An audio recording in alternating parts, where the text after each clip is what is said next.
নমস্কার, রুমিরিধি আরেকটি ব্লগে সকলকে আবার ওয়েলকাম। কেমন আছেন সবাই? নিশ্চয়ই ভালো মন্দ মিলে সবার ভালো কেটে যাচ্ছে।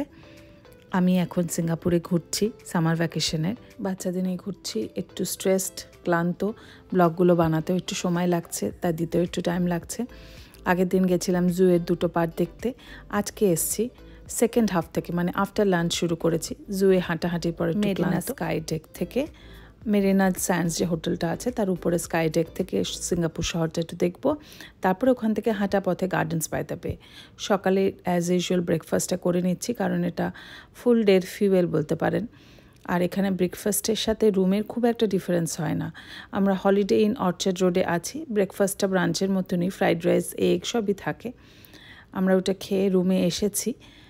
দেশে দেখছি এই সিরিয়ালি বাসগুলো ছাড়ছে, এইরকম বাস দেখছি প্রচুর আমার জানলা থেকে দেখা যাচ্ছে। ওই যে অর্চার্ড রোডের একটা অর্চার্ড রোডের মলটা দেখা যাচ্ছে। এখানে সিরিয়ালি সবই মল ছাড়া আর কিছু নেই, হোটেল আর মল বলতে গেলে।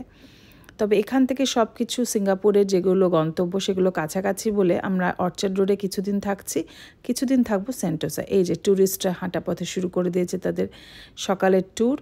আমরা এখনও ট্যুর শুরু করিনি। দেখুন সিরিয়ালি বাস। এগুলো শুধু ইন্ডিয়ানসরা আসে সেরকম না, প্রচুর চাইনিজও এসছে, আর অন্যান্য সাউথ ইস্ট এশিয়ান দেশ থেকেও এসছে, কারণ এখন সবারই সামার ভ্যাকেশন। তাই সিঙ্গাপুর মোটামুটি ভর্তি। ব্রেকফাস্ট করে ওরা একটু যাবে সুইমিং করতে।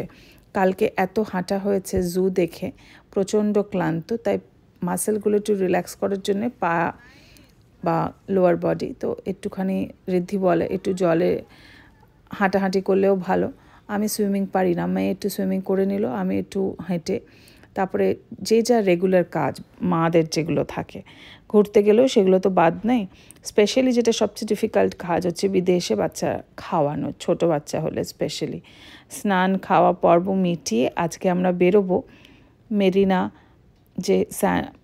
স্যান্ডস যে হোটেলটা আছে, সিঙ্গাপুরের সবচেয়ে বৃহত্তম, সবচেয়ে গগনচুম্বী, তার দামও তাই, সেইটার থেকে সিঙ্গাপুর শহরটাকে দেখতে আমরা এখন যাচ্ছি Marina Sands and Garden by the Bay. ট্যুরটাকে এভাবে ভাগ করে নিয়েছি। আগের দিন আইটিনারিতে জুয়ের 2টো পার্ট করেছি, তাতে ক্লান্ত হয়ে গেছি, তাই পরের দিন একটু হালকা করে লাঞ্চের পর থেকে বেরিয়ে গেলাম। এবার লাঞ্চ খেয়ে হোটেলের মধ্যে ইনরুম বা ইন্ডিয়ান খাবার ছিল, থ্যাংক গড।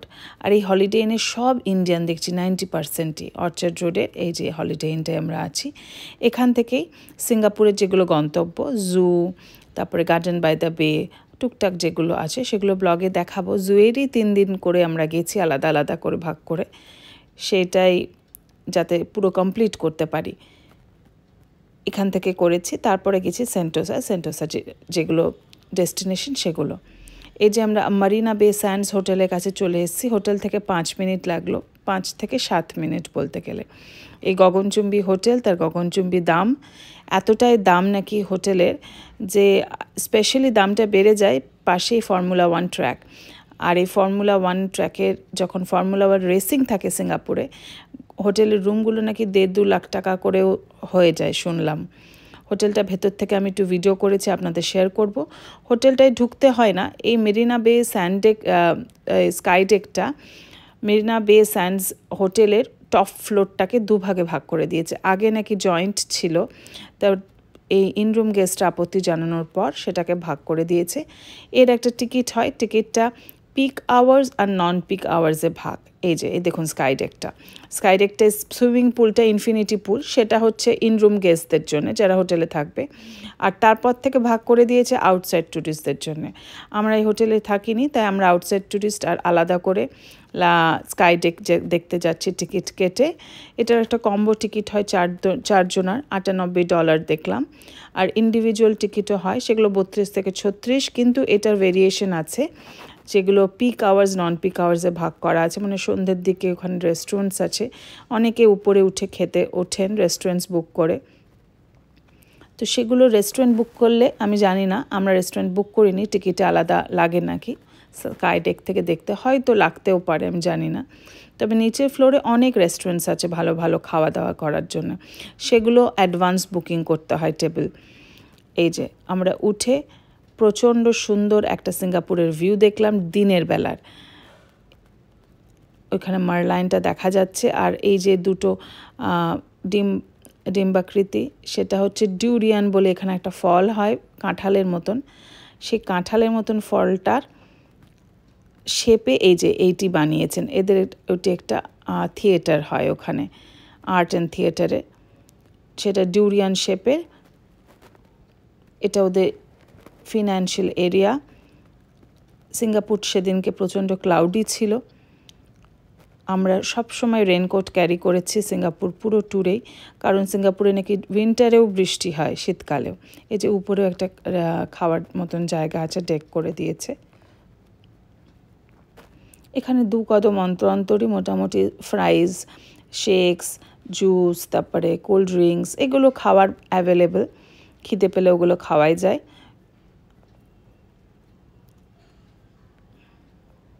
আরও ক্লোজ আপ করে দেখানোর চেষ্টা করছি মারল্যান্ডটা।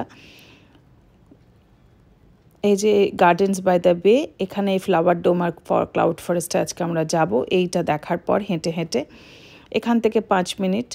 আর এই যে সুপার ট্রি, এগুলো হচ্ছে 12টা মতন ট্রি আছে।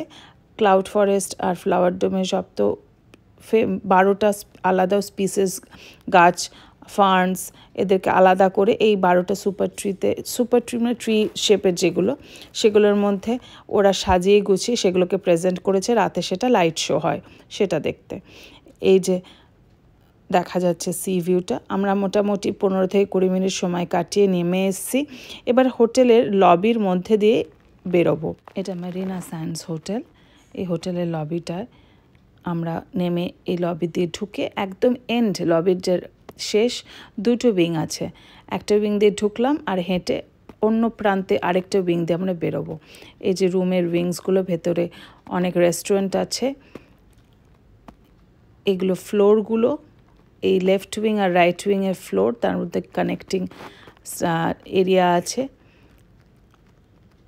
হোটেলটা খুবই সুন্দর, কিন্তু তবে ভেতরে অনেক শপস, তারপরে দোকানপাট, তারপরে খাওয়া দাওয়া, রেস্টুরেন্ট, এসব বিজি করে রেখেছে। ইন রুম ছাড়া বাইরের লোকেরাও আসছে দেখছি। এই যে আমরা রেনকোটটা পরে নিয়েছি, কারণ অলরেডি বৃষ্টি শুরু হয়ে গেছে। বাচ্চাদের রেনকোটটা ইন্ডিয়া থেকে ক্যারি করেছি, আর আমার আর ঋদ্ধির রেনকোটটা আমরা এখান থেকে পেয়ে গেছি।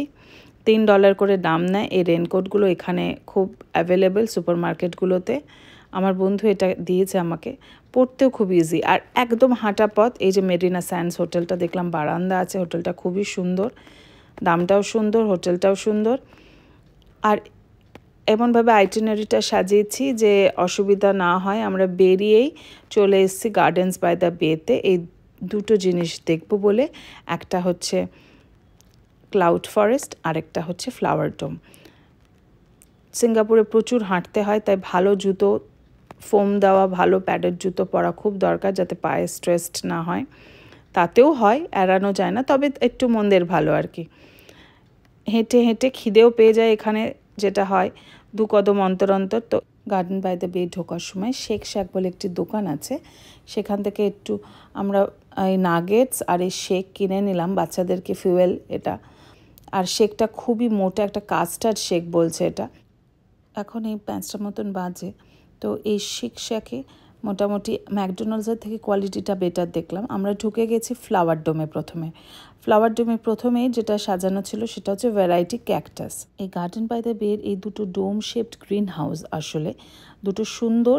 স্ট্রাকচারাল বিউটি তো আছে, মেগা স্ট্রাকচার বলছে, কিন্তু তার মধ্যে যেটা আছে, তারা ক্লাইমেটটা কন্ট্রোল করে 2টো সুন্দর বোটানিক্যাল প্যারাডাইস তৈরি করেছে। একটা তো রেইন ফরেস্ট, যেটা আমরা ক্লাউড ফরেস্ট দেখতে পাবো, বিভিন্ন ধরনের স্পিসিস সেখানে কনজার্ভ করে রেখেছে, ক্লাইমেটটাকে ঠিক রেখে। ক্লাউডের আপার মাউন্টেনিয়াস এরিয়া যেগুলো আমরা দেখতে পারি, যে ধরনের স্পিসিস, সেগুলোকে। আর আমরা এখন যেটা ঢুকেছি সেটা হচ্ছে ফ্লাওয়ার ডোম। এই ফ্লাওয়ার ডোমটা পৃথিবীর সব ধরনের ফুল স্পিসিসগুলোর, তাদের টাইপ, প্রজাতি, ধরন, জায়গা বিশিষ্টভাবে সেগুলোকে এখানে এনে তারা সংরক্ষণ করার চেষ্টা করেছে। এবং সেগুলো শুধু চেষ্টা করেছে তা না, যথেষ্ট সাকসেসফুল চেষ্টা, কারণ এতটাই সুন্দর, ঢুকতে একটা মানে অসাধারণ চোখের বিউটি তো বলবো, চোখ দিয়ে সুন্দর লাগছে দেখতে, সেটা ছাড়াও একটা দারুণ ফিলিংস হচ্ছে। সব কিছুই একটা জায়গাতে, একটা ডোমের মধ্যে। বিভিন্ন ধরনের ফুল, বিভিন্ন ধরনের গাছ এইভাবে কনজার্ভ করা সত্যি একটা অতুলনীয় জিনিস। এটা তো ফ্লাওয়ার ডোমে শুরুতে তো বুঝিনি, তারপরে হাঁটতে হাঁটতে যখন পৌঁছে গেছি রোজ গার্ডেনের দিকে তখন বুঝলাম বিউটি কাকে বলে। এত সুন্দর গোলাপ আমি হয়তো আগে কখনো দেখিনি এরকমভাবে সাজিয়ে রাখা। আর এই ফ্লাওয়ার ডোমের প্রত্যেকটা পার্টে বিভিন্ন south east Asian, American, Latin American সব জায়গার বিভিন্ন বিভিন্ন ফুল গ্রুপ করে সাজিয়ে সাজিয়ে রেখেছে। কোন কোন এরিয়ায় কোন কোন ফুলের স্পেশালিটি সেগুলো। তার মধ্যে রোজ এরিয়াটাকে স্পেশালি ওরা আলাদা করে রেখেছে।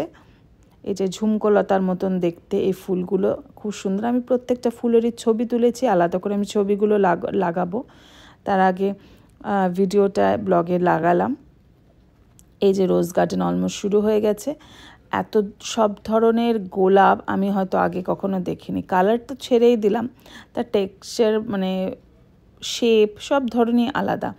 শুধু গোলাপ না, বিভিন্ন ধরনের ফুল, পাহাড়ি ফুল আমি আগে কখনো মানে দার্জিলিং গেলে অনেক ধরনের ফুল দেখা যায় আমাদের ওয়েস্ট বেঙ্গল থেকে, আমি বাইরেও যেগুলো দেখেছি। এখানে অনেক বিয়ের শুটিংস হচ্ছে আমি দেখলাম, অনেকেই ফটোশ্যুট করছে, ব্রাইডাল বা পার্সোনাল শ্যুটও করছে আলাদা এরিয়া নিয়ে। তো ফ্লাওয়ার ডোমটা একটা বোটানিক্যাল প্যারাডাইস, সেটা যেন দুটোই, ক্লাউড ফরেস্টও তাই। সিঙ্গাপুর এলে এই জায়গাটা যারা গাছপালা ভালোবাসেন তারা যেন একদমই না মিস করেন। খুবই ভালো দেখার মতন জায়গা এটা। তার সবথেকে বড় তার প্রেজেন্টেশনটা এতটাই সুন্দর। ক্লাউড ফরেস্ট ঢোকার আগে ফ্লাওয়ার ডোমটা আমাদের দেখতে কিন্তু 2.5 ঘন্টা সময় মতন লেগেছে। তারপরে আমরা ঢুকে গেলাম এই ক্লাউড ফরেস্টে। ফ্লাওয়ার ডোম থেকে বেরিয়ে ক্লাউড ফরেস্টে একদমই পাশের গেট বেরিয়ে ঢোকা। এটাও আরেকটা গ্রিন হাউস ডোম, এটাও একটা কনজারভেটরি বলতে গেলে। তার মধ্যে যেটা আছে দর্শনীয় সেটা হচ্ছে ওয়ার্ল্ডের টলেস্ট ইনডোর ওয়াটারফল।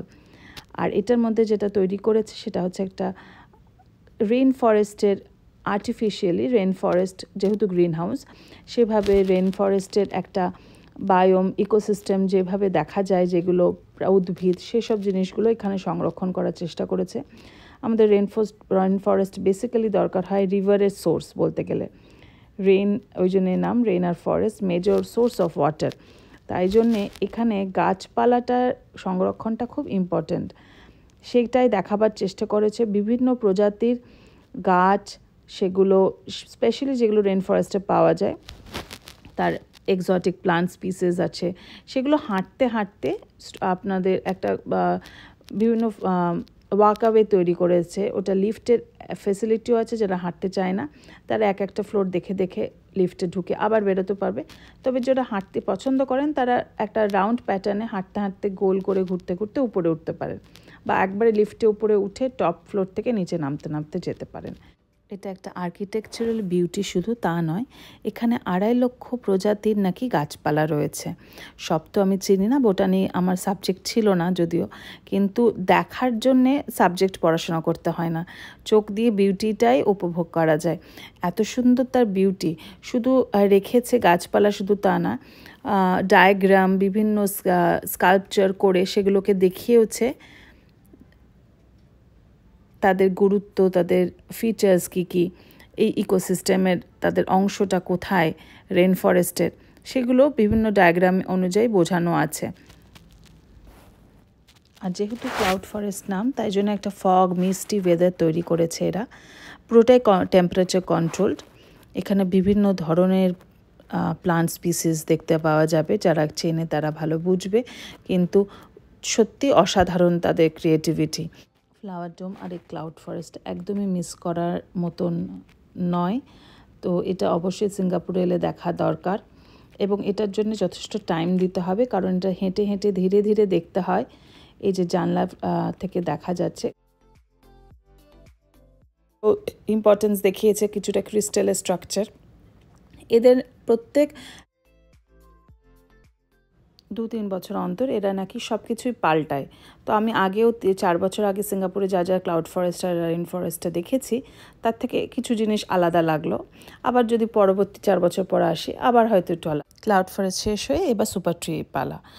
একদম পাশে হাঁটা পথে ভার্টিক্যাল শেপের গাছের মতন একটা স্ট্রাকচার তৈরি করেছে। তার মধ্যে একটা আছে সুপার ট্রি, সেটা একটা অবজারভেটরি, মানে তার উপরে উঠে রাতের সিঙ্গাপুরটা আমরা দেখলাম। এটাতে একটা ভিউ পয়েন্ট বলতে গেলে।